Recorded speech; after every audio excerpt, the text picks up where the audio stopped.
ओं नमो भगवते वासुदेवाय नम नमस्कार बंधुगण आपण मानकु आम यूट्यूब चैनल को स्वागत। बंधुगण आजिर भिडियो आमे आपण मानकु कहिबाकु जाउछु 30 तारिखर दिनटी आपणकर किपरि कटिबो। जदि आमे कहिबा ए दिन आपणक पई किपरि साब्यस्त हेबो ता सहित जदि आमे कहिबा केउ केउ क्षेत्र रे आपणकु फायदा हेबो केउ सबु जिनिस रे आपणकु सावधानता अवलंबन करबाकू पड़िबो आपणकर लव लाइफ किपरि रहिबो क्यारियर किपरि रहिबो बिजनेस आउ व्यापार किपरि रहिबो ता सहित स्वास्थ्यर महत्वपूर्ण इनफॉरमेशन मध्य आमे भिडियो रे आपण मानकु कहबू आ भिडियो शेष रे आमे आपण मानकु गोटे उपाय विषय कहबू जहा द्वारा आपण आजिर दिन को आहुरी अधिक शुभ और मंगलदायक साब्यस्त करि परिबे। तेणु आगो को भिडियो आरंभ करबा पूर्व आपण को हमर रिक्वेस्ट कि जदि आपण हम चैनल रे नुआ आछंती तो चैनल को सब्सक्राइब करंतु सांगरे नोटिफिकेशन बेल को मध्य ऑन करंतु जहा द्वारा समय समय सह प्रति भिडियो नोटिफिकेशन आपण को सर्वप्रथम मिल जिवो। तो आसंतु जानिबा 30 तारिखर दिनटी आपणकर किपरि रहिबो। जदि आमे विशेष भाव में आज आपण को कहबू तो सबुठारु प्रथमे कहबू कि कौन आज आपणक पई पॉजिटिव रहिबा पई जाउछि। जदि आमे कहिबा आज अचानक धन लाभ प्राप्तिर आपणक पई अनेक ही जोग बनू अछि ता सहित आपणकर सब प्रोब्लेम मध्य आज दूर हेबो। आपण आपणक कर्म उपरे भरोसा रखिकी निज काम कार्य को भल दिग देबारे ट्राए मध्य करिवे जहा द्वारा समय अनुसार आपण को बहुत भल धरणर सफलता मध्य प्राप्त हेबो। एहा सहित जदि कहबा उन्नति संबंधित कौनसी शुभ समाचार मध्य आज आपण को प्राप्त हेबो। आध्यात्मिक क्षेत्र में जड़ित कौनसी अनुभवी व्यक्तिर सानिध्य मध्य आज आपण को प्राप्त हेबो। विद्यार्थी माने निजर लक्ष्य प्रति एकाग्रचित्त रहिबे तथा तार परिणाम मध्य आपण को उचित भाव में प्राप्त हेबो। एहा सहित जदि कहिबा जो काम पूर्व किछि समय अटकी रहिथिला तो से सब काम पूरा हेबार विशेष भाव में जोग बनुछि। आपणकर योग्यता एवं प्रतिभा खोलिकी लोकंक सामना को आसीबो। निज प्रतिद्वंदिता उपरे आपण सफलतार विजय मध्य प्राप्ति करिवे।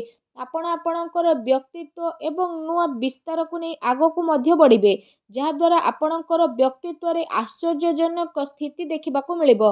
संतानक शिक्षा एवं क्यारियर आदि संबंधित कौनसी बड़ निर्णय मध्य आज आपण नहीं पारंती। विद्यार्थी पाठपढ़ा आउ क्यारियर संबंधित समस्यार समाधान हेबो जहा पई समस्ते आपण को खुशी अनुभव रे देखिबे। ता सहित आपण आपणकर कौशल क्षमतार भरपूर व्यवहार करिवे। बड़ वृद्धंकर आशीर्वाद एवं कृपा मध्य आज आपण को विशेष भाव में प्राप्त हेबो। स्वास्थ्य रे सुधार आसीबा कारणरू आपण आपणक भितरे नुआ ऊर्जा को अनुभव करिवे एवं आपण पूरा आत्मविश्वास सहित निज कार्य प्रति ध्यान देबाकू ट्राए करिवे।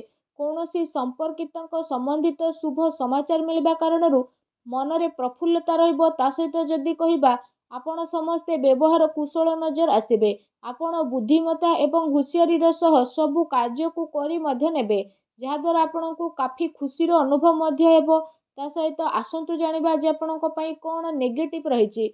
जदि कहिबा आज सामाजिक मान सम्मान प्राप्तिर विशेष भाव में संभावना बनुछि। कौनसी ना कौनसी कार्य को स्थिरता और गंभीरता पूर्वक करंतु जहा द्वारा आपण को सफलता एवं सम्मान निहाती भाव में प्राप्त हेबो। सबु संबंध खराब हेबार संभावना आपणकर बनुछि। धन संचय करिबार प्रयास आपणकर मध्य आसीपारे तेणु आपण सावधान रहंतु। एहा सहित आर्थिक मामला रे सावधान रहिबार आवश्यकता रहिछि। भाई भौणी द्वारा संपत्ति आउ बंटवार संबंधित विवादर स्थिति मध्य आपणक पई आसीबो। आपसिक समंजस को बिगाड़ंतु नाही। युवा वर्ग निजर क्यारियर सहित कौनसी प्रकार आज समझौता करंतु नाही। ता सहित आज आपणक आपणकर क्रोध आउ आक्रोश उपरे काबू रखिबार आवश्यकता रहिछि। केतथर तर्तरे एवं अति उत्साह रे बना जाइथिबा खेल आपणकर बिगिड़ी जाई पारे जोथिपाई पारिवारिक सुख शांति प्रभावित हेबो। निजर लक्ष्य प्रति कड़ा नजर रखिबा आपणक पई अति आवश्यकता रहिछि। ता सहित अजणा एवं अपरिचित व्यक्तिଙ୍କ द्वारा व्यवहार बा लेनदेन रे सावधानता रखिबा आपणको कौनसी साजिश बा षड्यंत्रर शिकार होई पारे। सेथिपाई ठीक एहा रहइबो कि आपण भूल लोकंक संगति रे दूरता बनेकी रखंतु। बड़ वृद्ध लोकंकर स्वास्थ्यर आवश्यकता आपणको बहुत अधिक रहिछि। या सहित व्यर्थ कार्य रे धन खर्च हेबार विशेष भाव में प्रबल जोग मध्य बनुछि। भूमि एवं वाहन को लेकिन कौनसी बड़ करज आपणको नेबाकू पड़ी पारे। ସେଥିପାଇଁ ନିଜର ଆର୍ଥିକ ସ୍ଥିତିକୁ ଧ୍ୟାନରେ ରଖିକି ହିଁ ଆପଣ କିଣାକିଣି ସମ୍ବନ୍ଧିତ ଯୋଜନା ବନାନ୍ତୁ। ଏହା ଆପଣଙ୍କ ପାଇଁ ବହୁତ ହି ଭଲ ରହିବ। ତା ସହିତ ଆସନ୍ତୁ ଜାଣିବା ଆଜି ଆପଣଙ୍କର ଲଭ୍ ଲାଇଫ୍ କିପରି ରହିବ। ଦାମ୍ପତ୍ୟ ଜୀବନକୁ ନେଇକି ସ୍ଥିତି ଆପଣଙ୍କର କାଫି ବହୁତ ଭଲ ରହିବ। ଜୀବନ ସାଥୀଙ୍କ ସହ ମଧୁର ସମ୍ବନ୍ଧ ହେବା ସହିତ ଆପଣଙ୍କୁ ତାଙ୍କର ସହଯୋଗ ମଧ୍ୟ ବିଶେଷ ଭାବରେ ପ୍ରାପ୍ତ ହେବ। ତା ସହିତ ଘର ପରିବାରର ସୁଖ ସୁବିଧା ପ୍ରତି ଆଜି ଆପଣଙ୍କର ବିଶେଷ ଭାବରେ ପ୍ରାଥମିକତା ରହିବ। ପତି ପତ୍ନୀଙ୍କ ଭିତରେ ସମ୍ବନ୍ଧ ଭଲ ରହିବ। ସନ୍ତାନଙ୍କର କୌଣସି ଜିଦ୍ଦିପଣ ବା ନକାରାତ୍ମକ ରବୈୟା ଆପଣଙ୍କ ଚିନ୍ତାର କାରଣ ମଧ୍ୟ ବନିପାରେ। ତା ସହିତ ଆସନ୍ତୁ ଜାଣିବା ଯେ ଆପଣଙ୍କ ବ୍ୟବସାୟିକ କ୍ୟାରିୟର କିପରି ରହିବ।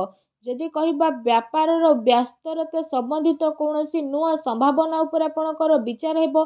ନିଜର ପୁରା ଜୋସ୍ ମାର୍କେଟିଂ ତଥା ଆପଣଙ୍କର ପ୍ରୋଡକ୍ଟର ପ୍ରମୋସନରେ ଆପଣ ଲଗାଇ ନେବେ। ଚାକିରି ପେଶା ବ୍ୟକ୍ତି ନିଜ କାମରେ ସନ୍ତୁଷ୍ଟି ହେବେ।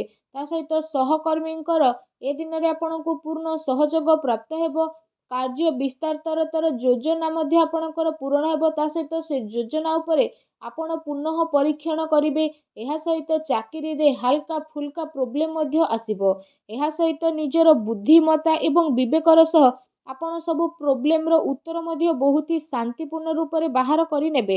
କୌଣସି ବଡ଼ ଅଧିକାରୀ ବା ରାଜନୀତି ବ୍ୟକ୍ତିଙ୍କ ସହିତ ଯଦି କହିବା ଆପଣଙ୍କ ସାକ୍ଷାତ କାରଣରୁ ଆପଣଙ୍କ କାମ ବହୁତ ହି ଆସାନୀରେ ବନିବ। ଏହା ସହିତ କେତେ ମାମଲାରେ ଆପଣଙ୍କର ସ୍ୱାଭିମାନ ଆପଣଙ୍କ ପାଇଁ ବାଧକ ମଧ୍ୟ ବନିବ। ସେଥିପାଇଁ ଆପଣ ନିଜର ବ୍ୟବହାରକୁ ଟିକେ ଲଚିଲା ବନେଇକି ହିଁ ରଖନ୍ତୁ।